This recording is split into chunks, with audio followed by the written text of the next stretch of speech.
In early July 2024, riots broke out across Turkey. Turkish people attacked Syrian-owned shops and homes, as well as Syrians in the streets. In Syria, armed groups that had been supported and equipped by the Turkish army began protesting the Turkish government, even going so far in some cases as openly fighting the Turkish army. But how did this happen, and why does any of this actually matter? Turkey plays an incredibly important role in Syria, and that role not only impacts Syrians, but it could also impact Israel, Iraq, and even Iran.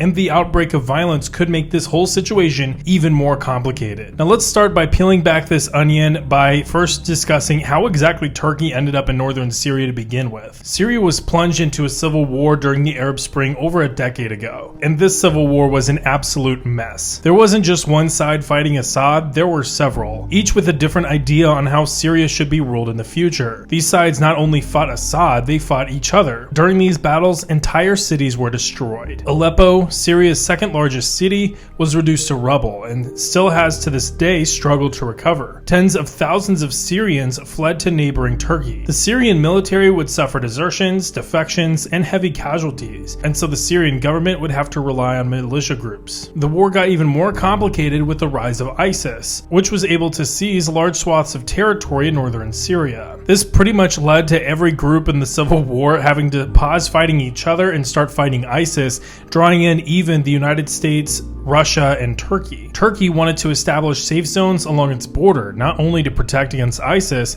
but to guard against groups like the PKK and the YPG. The PKK being a Kurdish separatist group that Turkey identifies as a terrorist group, and the YPG being a rebel group in Syria that Turkey also identifies as a terrorist group. Turkey's involvement really started in 2015, and there were several motives behind it. Though before that it had armed and supported anti-Assad groups in northern Syria, it had thus far remained out of Syria in any significant capacity. However, partly due to the breakdown of a ceasefire with the PKK in 2015, which led to growing violence across southeastern Turkey, as well as the rise of ISIS, Turkey became more involved. This began with Operation Euphrates Shield, in which Turkey seized parts of northern Syria. The Turkish army would also begin operations to push the PKK further and further south until ultimately it would be forced to leave Turkey altogether. In seizing this part of northern Syria, Turkey would be able to provide safe haven for the Syrian National Army, a major anti-Assad group. Hundreds of thousands of Turkish Kurds also living in Turkey at the time would be displaced. Turkey would launch two more operations, Operation Olive Branch in 2018 and Operation Peace Spring in 2019. Both of these operations would see Turkey seize additional parts of Syria. The seizure of northern Syria would help Syrian opposition significantly. Not only did they have safe haven under the protection of the Turkish army, they would be able to join forces among the various opposition groups, establishing the Syrian National Army in 2017. It would not, however, help all opposition groups. One group, the YPG, a Kurdish militant group in Syria, would begin clashing with the Turks. The YPG also fought heavily against ISIS, receiving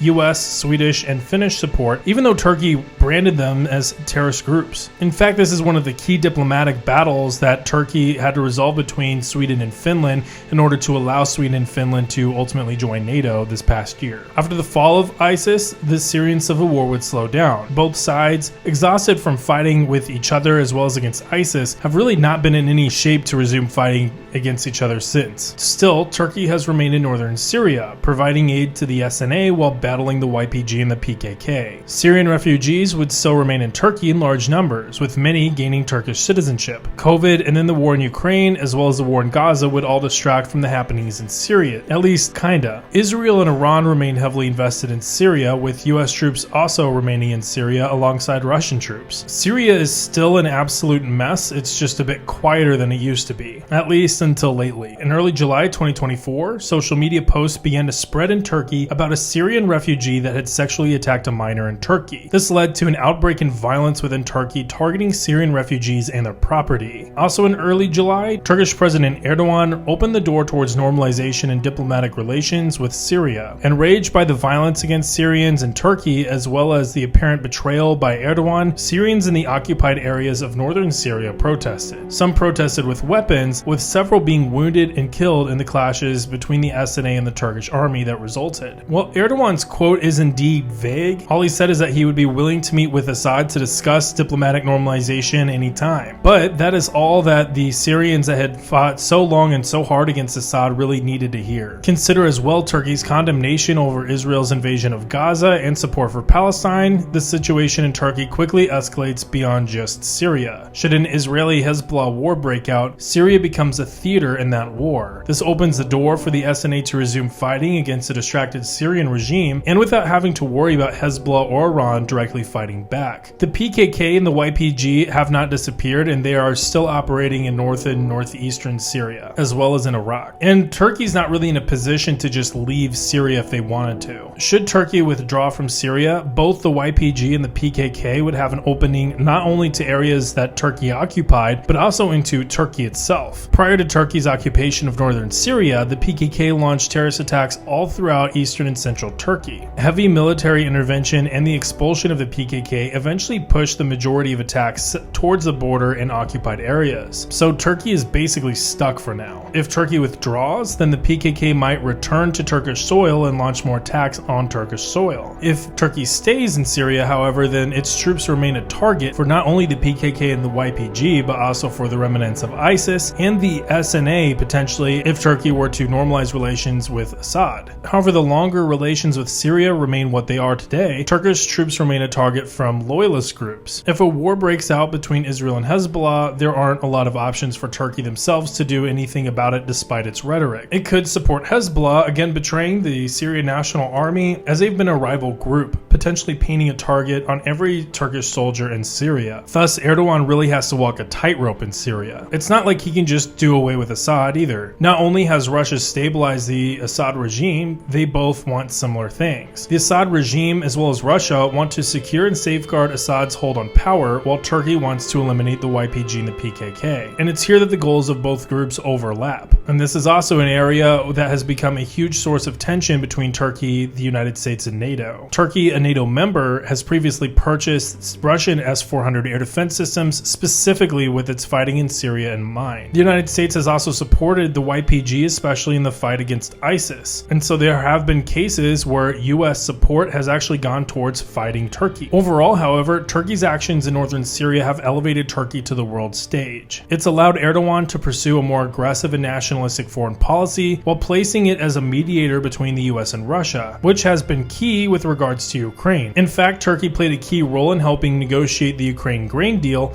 and even securing the free passage of Ukrainian ships after the grain deal in the Black Sea broke down. Its actions in Syria aren't so much about upending the Assad regime, they're more about targeting and destroying Kurdish groups, which it violently oppresses within Turkey. It's the red-headed stepchild of NATO. It's both a source of tension within NATO, but also NATO's clutch asset. And that's why we love them, or we don't have any opinion on them. But with all of that, I want to hear your thoughts on Turkey and what they're doing in northern Syria, as well as their role within NATO. It's complicated, it's a mess, and what in the world? But either way, leave a like to support this video and this channel. It really helps this video reach new audiences, and it enriches the conversation. We can have it on the comments, and subscribe for more analysis on different kinds of conflicts as well as international affairs and defense. With all that, I'll see you all later.